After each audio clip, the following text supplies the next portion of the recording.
I think the shift is definitely moving toward the science rather than the art.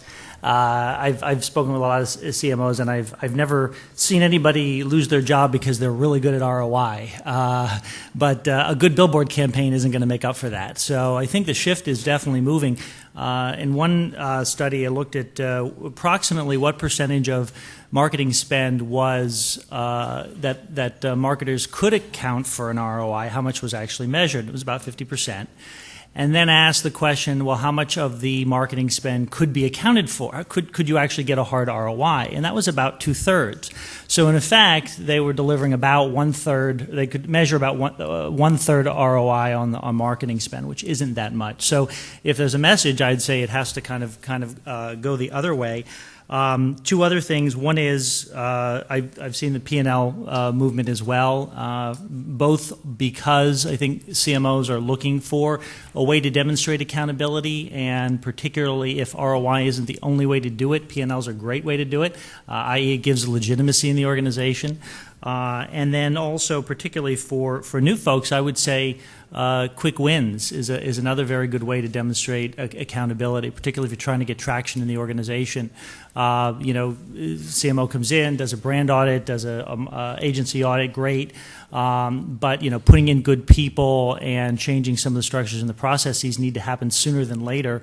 Because ultimately, if the marketing culture is going to change, that's going to take the longest. So the more aggressive that the individual can be on some of these other things and getting them in place, I think demonstrating accountability early is quite beneficial.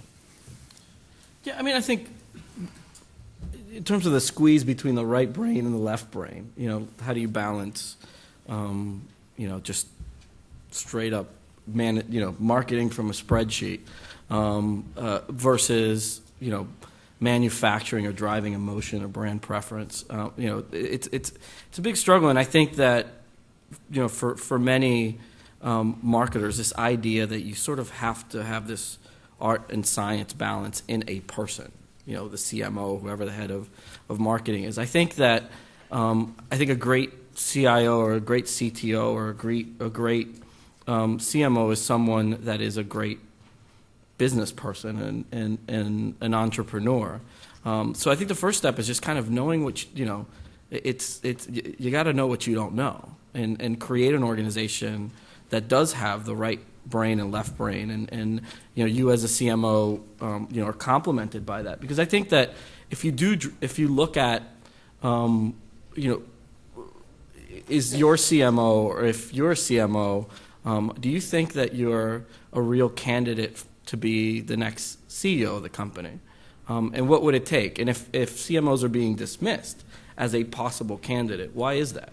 Is it their disconnect to the business, or are they just the fluffy creative type, or what is it? I think that you look at a Steve Jobs type of CEO that is really focused on both all the P's, the product and marketing and that sort of thing. And I think that your marketing organization needs to embody that. And I don't know that a person does that. I think sort of retooling the marketing organization and retooling the accountability around it. But I think that if you're a great business person, you start understanding how brand is an annuity.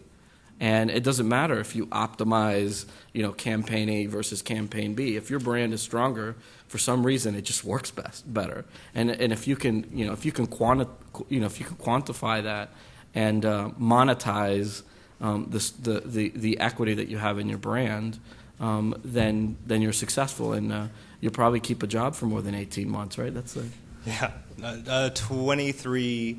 It was 23.6, and I think it's moved up slightly. Oh, nice. But media didn't report on the fact that it had actually gone up, so they just are happy with the decline.